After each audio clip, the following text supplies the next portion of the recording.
I'm Spencer Pokorny, and I am from Binghamton University. This is my first constructive speech. First off, while my opponent provides evidence from the UN, UNHCR, and other sources in her speech, she has not provided those sources for this evidence, which means I cannot check the validity of the evidence. The evidence I will provide in my speech will not only be accompanied by sources to check the validity, but also come from respected publications. My first off-case argument is the counterpoint. The countries that my opponent proposed to openly take in refugees should substantially screen the refugees they take in. This permutation is valid. The freedom of movement through open borders is not an inalienable right. Sovereign countries have the right to know who and what is coming into their countries, which is also backed by international law. This plan provides safety against harm that certain groups of people, mainly radical terrorists, want to impart onto the West. This leads to my second off-case argument. The disadvantage that allowing the free movement of refugees, mainly from countries in the Middle East, opens up Western countries to the threat of terrorists. This past July alone, there were 3 terrorist attacks in Germany, which were masterminded by refugees from the Middle East, according to the BBC. This included an axe attack on a train, a mass shooting killing 9, and a machete attack. These do not include the recent attacks at the Christmas market in Berlin, Germany, nor the attack in Nice, France. The Washington Times also outlines this issue. As the CIA stated this past year, ISIS's official strategy is to disguise its operatives among the refugee population entering the West. They go on to quote Mr. Robert McGinnis, a retired Army officer and terrorism analyst, who states, ISIS has claimed on multiple occasions the intent to infiltrate terrorists into the refugee flow. One can argue that the Tunisian who drove the truck into the Berlin Christmas market was an immigrant tagged as influenced by ISIS.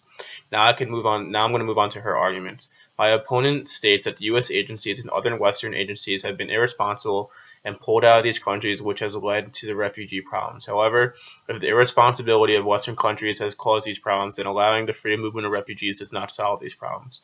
The conflicts that lead to refugee crises need to be solved in the countries they originate, which leads to greater solvency than just helping refugees move through borders. There will be no refugees if these conflicts are resolved. When taking refugees in, you just displace families without helping them where they want to live in the countries they originate.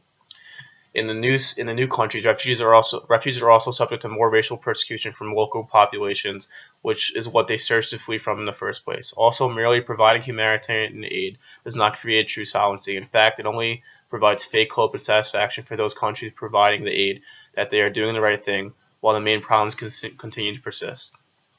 In terms of the economy, there are also studies that show that refugees can be a detriment to the host country.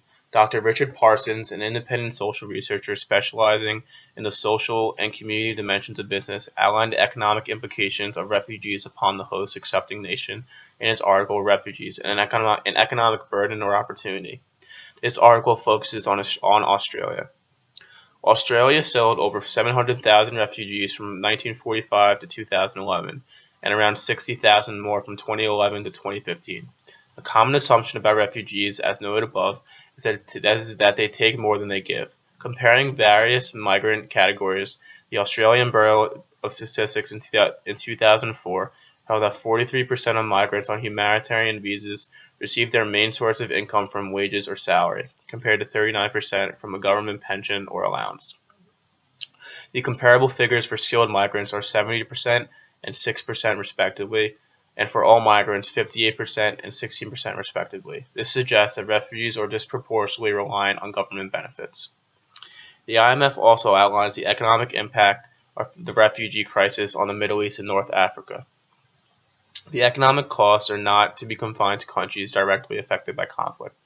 An estimated 10 million refugees originating from the region and registered by the United Nations High Council for Refugees, or the UNHCR, which was cited by my opponent, have mostly been in the neighborhood. Since 2010, for example, refugees from Syria and Iraq have increased the populations of Lebanon by 1/4 and of Jordan by 1/10, putting major pressure on budgets, public infrastructure, and labor and housing markets. Impacts also include trade disruptions. While declining investor and consumer confidence have hurt the entire region, there's less investment into these countries. The issues I outlined above show why allowing the free movement of refugees does not create any solvency when compared to my counterplan. Also, allowing refugees in creates substantial problems for the host country.